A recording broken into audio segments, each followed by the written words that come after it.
Hola y bienvenidos al nuevo capítulo de Sociocats. En esta ocasión hablaremos sobre un libro muy especial que se llama La salvación del alma moderna, que es de la autora Eva Ilott, y bueno, que habla sobre la terapia, emociones y la cultura de la autoayuda. Y bueno, quiero empezar con el primer capítulo que se llama Introducción. En este capítulo pues hablaremos acerca de cómo digamos, el psicoanálisis o la psicología en general abarcan mucho en la sociedad, ¿no? En la sociedad como el individuo o el yo, como se conoce en este libro. Y bueno, menciona que el individuo pues es capaz de tener emociones, tener creencias y tener virtudes, ¿no? Y cómo una persona pues puede, digamos, de algún modo perder el camino, y la psicología pues lo va orientando, lo va guiando otra vez al mundo, a la línea que debe seguir, ¿no? Y bueno, en este caso me recuerda mucho una película que se llama la del El Joker de Joaquín Phoenix, estrenada en 2019, el cual hablaba sobre un personaje que se llama Arthur Fleck. Arthur Fleck es una persona que tiene trastorno, digamos, de doble personalidad, y tiene un trastorno, no sé cómo se llama, que hace que se ría incontrolablemente. Y bueno, este personaje pues sufre mucho de depresión, digámoslo así, debido a que la sociedad nunca lo acepta por ser diferente. O sea, él quiere progresar, él quiere le echa todas las ganas posibles, se esfuerza cada día, pero cada que lo intenta, digamos que la misma sociedad como que le escupe la cara y le dice, tú no puedes. Ejemplo de ello es una escena la escena inicial, ¿no? Cuando él está en la calle, está haciendo sus malabares para, ¿cómo se llama? Para hacer público un negocio, ¿no? Y de repente llegan unos chicos y le tiran su anuncio y se echan a correr y los empieza a perseguir y le rompen el negocio, le rompen el anuncio en su cara y lo empiezan a patear y lo dejan en la calle, ¿no? Y cuando le dice a su patrón no le cree, le quita parte de su salario por ese anuncio, y él se nota en su cara que cuando él le pasa todo eso, como que él descarga toda su ira en una bolsa de basura, ¿no? Y bueno, también lo que pude notar en esa película fue que cuando él está viendo el show de Murray en la tele, me doy cuenta de que él anhela algo que no puede tener. En este caso, el amor de un padre, ¿no? El amor paternal. Porque él no lo tiene en su madre. Su madre piensa que él es feliz, pero de pronto descubriremos que él nunca fue feliz. De hecho, él lo menciona: yo en mi puta vida he sido feliz, pero y después hace un acto, pues digamos, turbio, y bueno, ese es el conste de la película, ¿no? Pero volviendo a este libro, creo que existen muchas cosas que nos hacen ser nosotros mismos, ¿no? Es como dice, nosotros debemos creer en lo que hacemos, ¿no? Debemos ser nosotros mismos, tenemos que ser, digamos, diferentes a los demás, ¿no? Y bueno, fue un libro realmente muy padre, porque fue un libro que a mí me emocionó mucho. Fue una habla sobre los libros de autoayuda y cómo los libros de autoayuda te pueden ayudar a superar bastantes circunstancias. Yo con el ejemplo de este libro quiero poner un ejemplo de las adicciones, ¿no? Por ejemplo, muchos dicen que el alcohol es una enfermedad, y el alcohol yo diría que no es una enfermedad, porque depende de cada persona que lo vaya experimentando, ¿no? Es diferente en muchas personas. Por ejemplo, una vez tuve un amigo, que no voy a decir nombres porque es algo muy turbio. Bueno, no es turbio, es algo muy complicado de decir, pero tuve muchos amigos que me platicaron que tuvieron padres alcohólicos que, que tuvieron que internarlos, y no por su propio pie, sino porque ellos mismos, por sus papás, fueron obligados por las familias, por amigos. En este caso, y este amigo me cuenta que él mismo iba a las reuniones de AA, pongámoslo así, y que había mucha gente que pues estaba vuelta loca, porque todos ahí querían una sola cosa. ¿Y qué era esa sola cosa? Era la bebida, ¿no? Si no tienes tú lo que más te hace feliz, digamos que, yo lo pongo así, digamos que el alcohol es como una medicina y tú estás enfermo. Si tú no tomas tu medicina, no te sientes mejor. Lo mismo pasa con el alcohol, ¿no? Si tú no tomas alcohol, a las personas que ya son adictas, pues te genera una desesperación horrible. Lo mismo con las drogas, ¿no? Pero yo diría que existe todo tipo de droga en este mundo, no solamente las drogas o el alcohol, también está la adicción al juego, la adicción al sexo, por ejemplo, o la adicción, en mi caso, al refresco, a la Coca-Cola, a la bebida, no al polvo. Y bueno, am, em, y cómo, bueno, es diferente en cada persona, ¿no? Hay personas que tienen mucha fuerza de voluntad porque aprendieron a tenerla y salen de eso, pero hay gente que de plano no requiere, este, que requiere ayuda psicológica urgentemente porque no pueden vencer a esos demonios personales. Y bueno, este capítulo está, digamos, de alguna forma ligado al segundo capítulo que se llama Freud, un innovador cultural, que habla acerca de cómo las personas o cómo la autoayuda es esencial, ¿no? Incluso el segundo capítulo habla de una frase muy buena que dice más o menos así, y lo pongo entre comillas: los que eran patos en el mundo científico antes de la revolución son conejos después.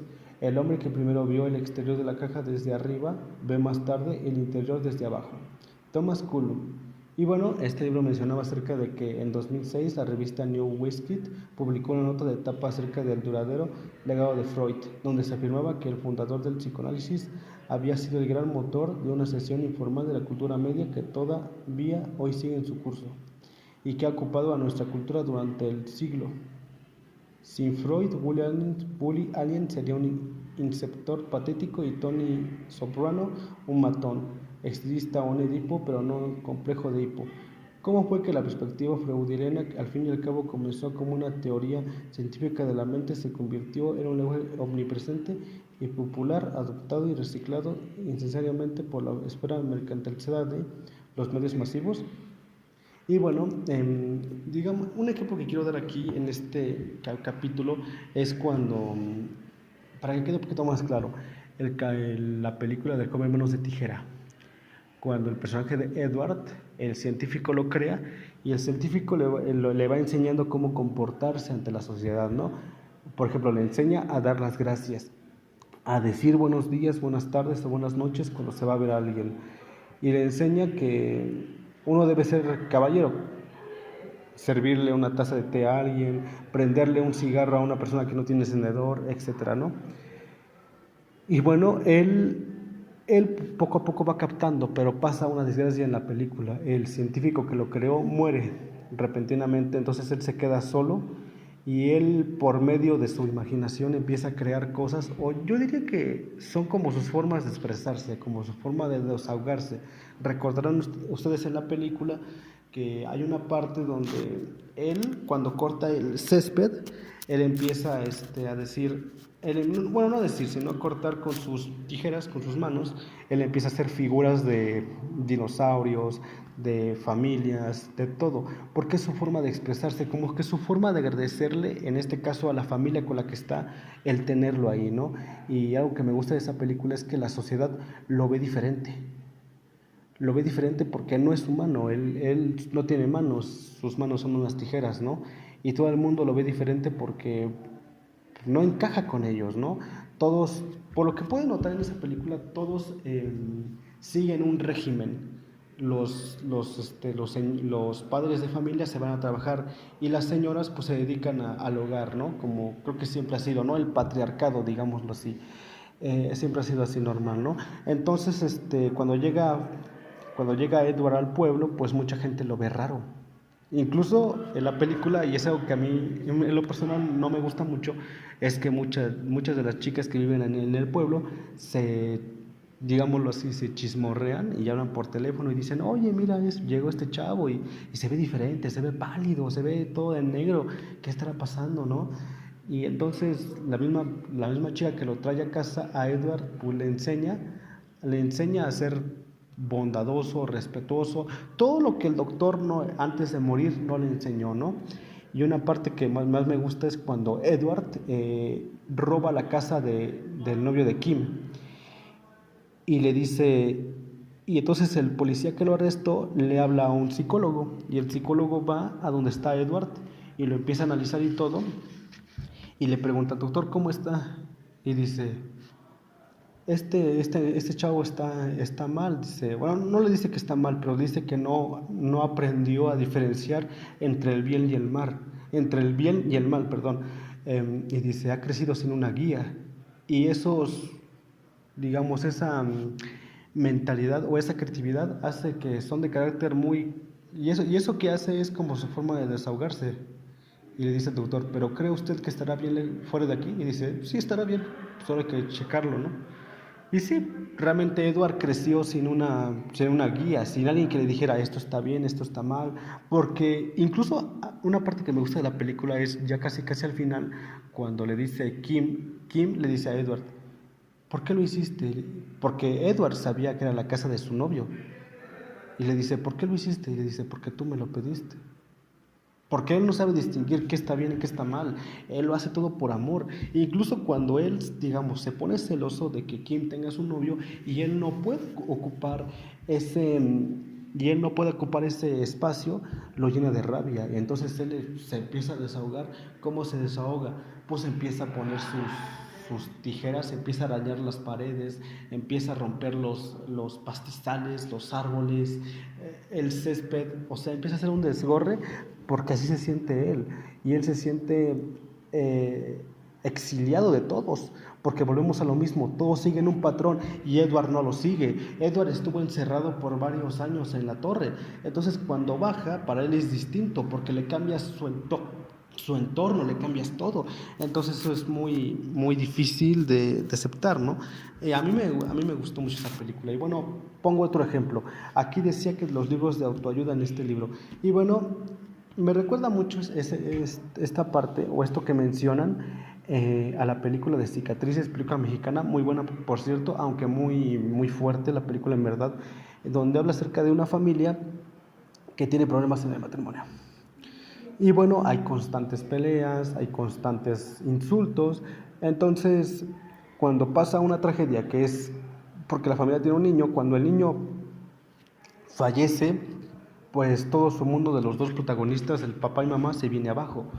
Y muchos empiezan a decir, no, es que mi hijo, es que esto es tu culpa y esto. Y entonces el señor se empieza a hundir en una depresión muy fuerte, porque él dijo, no, yo hubiera hecho algo por mi hijo, ¿no? Entonces se empieza a hundir mucho en la depresión, empieza a consumir alcohol, a consumir drogas, hasta que un día un amigo suyo de confianza le dice, mira, tienes que arreglar las cosas con tu mujer, tienes que calmarte, y le dice, le regala una Biblia y le dice, léela, te va a ayudar muchísimo.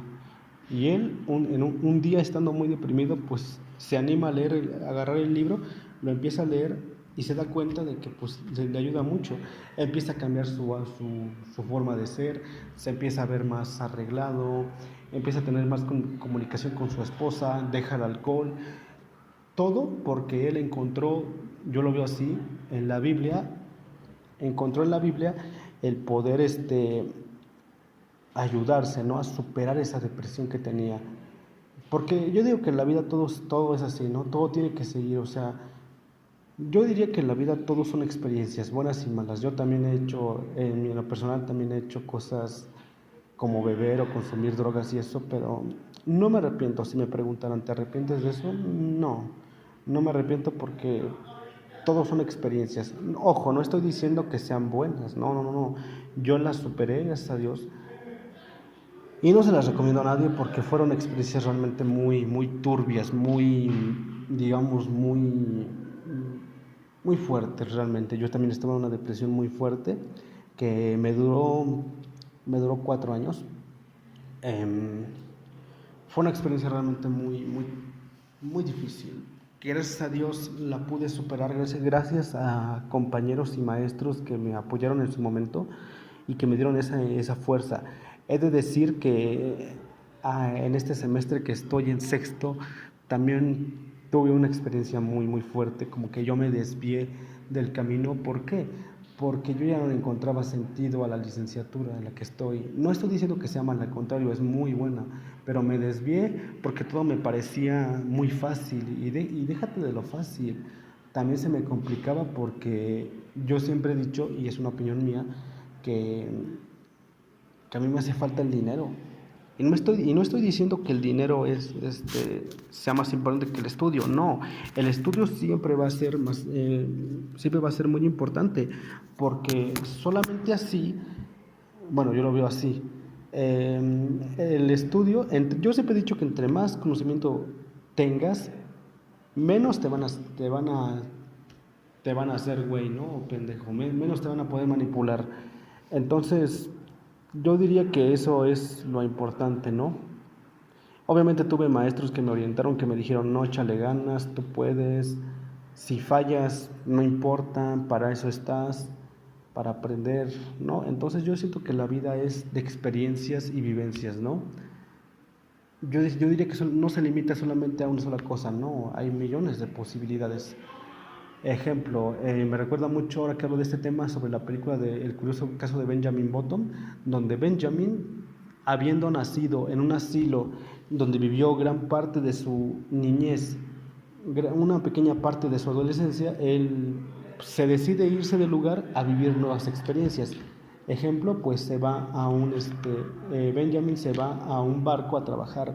Luego, su mejor amigo del que conocen en el barco se lo lleva a un, ¿cómo se llama? Un cabaret. Se lo lleva a un cabaret y empieza a conocer mujeres, empieza a conocer la sexualidad, ¿no? Y conoce gente mayor que él, empieza a comentar su vida y ellos la suya, ¿no? Recuerdo mucho una escena donde Benjamin conoce a una señora mayor. Bueno, no es una señora mayor, bueno, sí es mayor, pero no se ve pues muy grande, la verdad. Y le cuenta que ella quería nadar el Ártico, el Antártico, creo yo, pero debido a que tenía problemas, digamos, musculares, no pudo completar su misión de llegar al final. Entonces dice que se deprimió mucho y no lo volvió a intentar. Pero todo cambia para ella cuando conoce a Benjamin. Benjamin es una persona que nació siendo, digamos, vieja, y a medida que pasa el tiempo, se va rejuveneciendo hasta que muere siendo un niño, un bebé. Muy buena la película, por cierto. Y entonces, al conocer a esta chica, a Benjamin, se da cuenta de que el tiempo es relativo, no importa. Entonces, con los años, ella lo vuelve a intentar y lo logra, porque se da cuenta de que la vida es de experiencias, fracasos, golpes y palmaditas en la espalda, ¿no? ¿A qué me refiero con palmaditas? Pues a seguirlo intentando, es como decir muy bien, ¿no? O sea, incluso me acuerdo mucho, ahora comentando esto, me acuerdo mucho que a mí de pequeño yo siempre he sido una persona muy estudiosa, siempre he sido una persona muy inteligente. No me creo el mejor porque nadie lo es, pero soy una persona muy inteligente, no lo niego de mí, soy muy inteligente porque lo he demostrado.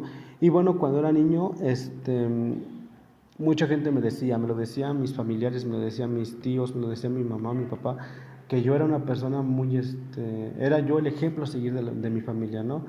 Eso a corto plazo, a esa edad, les estoy hablando de cuando tenía unos, ¿qué? 16 años, 16, 17 años, eso a corto plazo era muy, digamos, muy importante, era muy interesante, no me emocionaba eso. Pero a medida que va pasando el tiempo, cuando ya tengo yo unos 20, 21 años, para mí unos 19 años, fue una carga muy pesada para mí. ¿Por qué? Porque mi mente decía, puta, pues todo el mundo espera que yo sea perfecto. O sea, todo el mundo espera que no cometa un error. Porque, por ejemplo, yo cuando era más joven, cuando iba en primaria o en prepa, me acuerdo mucho que yo veía mucho a los jóvenes que había chicos que se iban de borrachos, se iban de pinta y no llegaban. O había un chavo que nunca llegaba a clases y llegaba solamente a presentar el examen y sacaba 10 y yo decía, ¿y cómo le hacen? ¿Cómo le hacen? Esa misma curiosidad como que te va arrastrando y quieres saber el por qué, ¿no? Lo mismo pasa con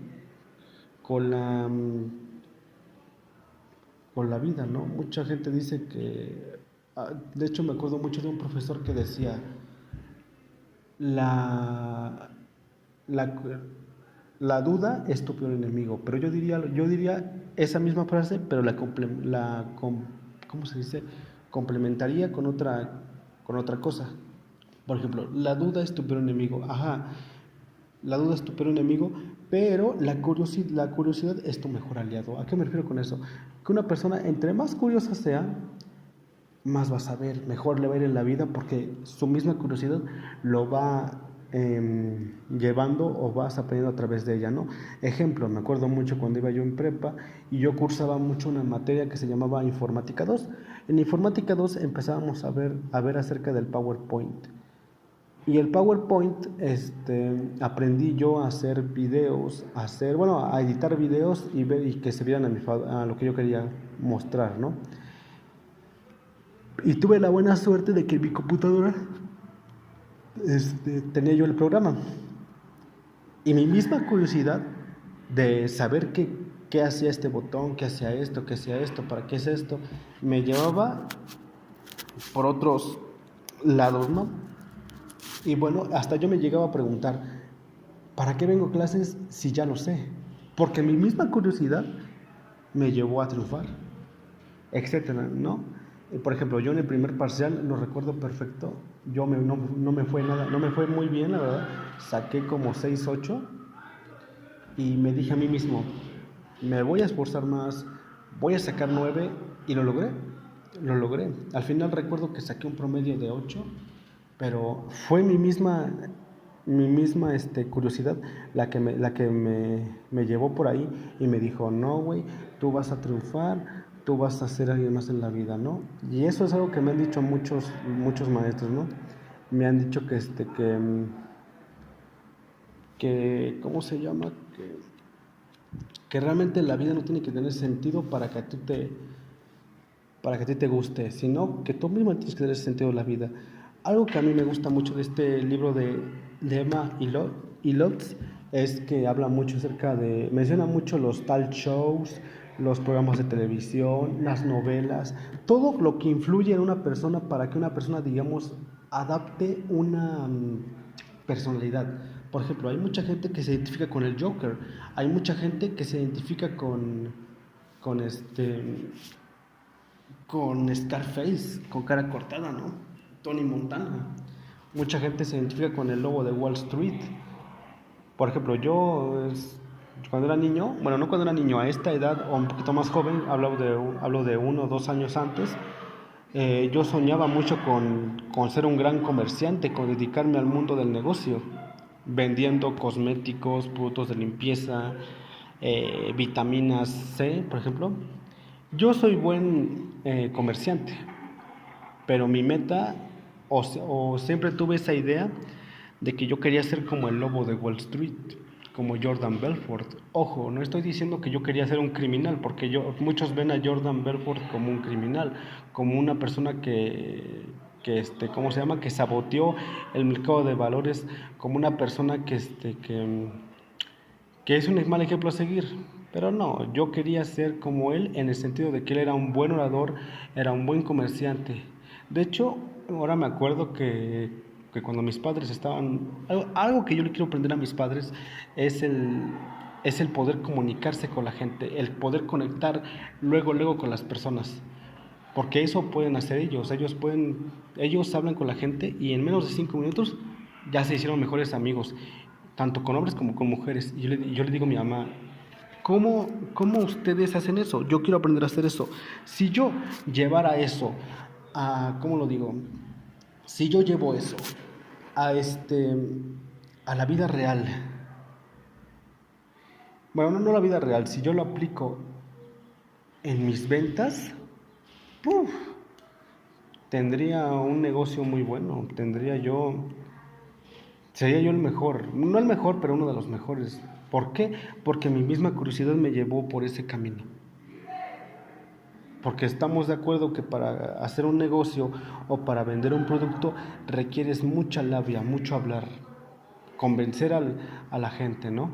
Es como, por ejemplo, una frase que yo recuerdo mucho del lobo de Wall Street es que dice Jordan, vende algo tan básico como una pluma y les dice, véndeme esta pluma. Y nadie de los que lo rodean, nadie sabe cómo venderla. Hasta que un amigo suyo le dice, claro, nada más hazme un favor, este, escríbeme tu nombre en esa servilleta que está ahí. Y le dice, claro, pero ¿con qué? Dice, ahí es, exacto, ahí está oferta y demanda. Jordan decía que no tienes que vender un producto, vende una necesidad, algo que la gente use, ¿no? Por ejemplo, vamos a ponerlo en este tiempo, ¿no? Vamos a ponerlo en esta época. A ver, hoy en día lo que vende mucho son las sombrillas. ¿Cómo se llama? Venden sombrillas, venden bloqueadores, venden hoy en día, la cerveza, por ejemplo, hoy en día está disparada porque todo el mundo quiere consumir por el calor. Este, ¿Qué otra cosa venden? Bueno, pues también el agua está muy, muy de moda, ¿no? Por ejemplo. Vender agua está igual, se dispara mucho, entre otros productos. Vende algo que la gente necesite. Por ejemplo, si yo veo que una persona no tiene, no sé, digamos, necesita, no sé, una estufa, por ejemplo, pues tú le vas a vender una estufa pues económica, que funcione y todo. Esto me recuerda en cierto punto a la película de Matilda, ¿no? Cuando Matilda le pregunta a su padre, al señor Womburst, le pregunta que es le dice que es un ratero, porque la gente necesita buenos autos. Y le dice, no puedes vender autos normales. Y su papá no quiere vender autos normales porque eso requiere tiempo y dinero. Y él no tiene, bueno, sí lo tiene, pero no quiere invertir en eso. Lo cual, y les enseña a sus hijos a ser, digamos, estafadores, ¿no? Porque él les enseña a reparar un auto, a muchas cosas, ¿no? Entonces Matilda no está de acuerdo. Lo mismo pasa con esto, ¿no?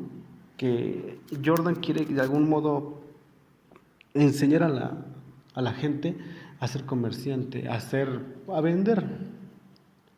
Entonces él dice, no, pues yo no quiero hacer esto, yo quiero hacer algo más. Entonces empieza a crecer, a crecer, a crecer.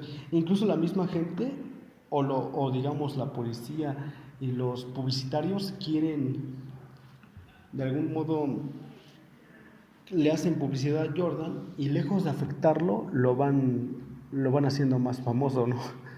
A tal punto de que lo apodan el lobo de Wall Street, como un tipo anti-Robin Hood, que en lugar de quitarle a los ricos y dárselo a los pobres, él le quita a los ricos y se lo queda a sí mismo. Entonces, eso es lo que me gusta, ¿no? O sea, como lo mismo, yo no quiero ser estafador, ¿no? Pero quiero aprender a negociar, ¿no? A negociar bien, bien, bien, porque eso es lo que más me gusta, ¿no? Incluso hablando sobre cómo influyen la psicología y cómo influyen las novelas, las telenovelas, los libros, como menciona este libro, muy bueno por cierto, que en esta ocasión hablamos de los capítulos 1 y 2, por si lo han olvidado. Me recuerda un poquito al libro que leí de Stephen King, que lo estoy leyendo actualmente, que se llama Rabia, y de hecho tuve la oportunidad de mostrarlo o de platicar de él en clase, y hablándolo en clase le comenté a la clase que este libro es muy bueno porque habla sobre un chico llamado Charlie. Charlie es un estudiante de secundaria que tiene problemas de ira. Entonces, cuando lo mandan a llamar a la dirección, él pelea con el director y en un arranque de ira, él va a su casillero y saca un rifle y va a su salón, le dispara a su maestra y mantiene como rehenes a sus compañeros hasta que la policía llega y lo intercepta. Pero fue un momento muy, muy difícil tanto como para Charlie como para las personas que mantuvo como rehenes, ¿no? Y si se preguntan, pues bueno, la maestra murió. Lo que más me impactó de ese libro fue que no se dice, varios chicos de diferentes institutos hicieron lo mismo que hace Charlie en la vida real. Agarraron un rifle o una pistola y mantuvieron como rehenes a muchos compañeros. Y cuando la policía investigó, y cuando los arrestó y investigó, mucha gente empezó a, ¿cómo se dice? Encontraron en sus evidencias estos chicos una copia del libro de Stephen King, de Rabia. Entonces Stephen King, cuando se enteró de eso, le dijo a su editora, ¿sabes qué? Retírame este libro del mercado porque ya no puedo seguir soportando esto. Imagínense el impacto que tiene un autor o el impacto que tiene una historia para incluir para cambiar para cambiar el rumbo de las cosas, ¿no? Yo lo digo así. Eso me recuerda en ciencia cierta a la película del Joker de Caballero de la Noche, cuando cuando dice el Joker, le menciona a Harvey, o a Dos Caras, como se hace llamar ahora. Le dice a Harvey, si yo le digo a la ciudad que un rapero insignificante va a morir, nadie hace nada. Pero si yo les digo que un insignificante vicepresidente va a morir, todo el mundo se aloca. ¿Por qué? Porque todo va de acuerdo a un plan. Quieren controlar sus tristes mundos, pero no los pueden controlar. Es algo patético. Bueno, así lo ve él.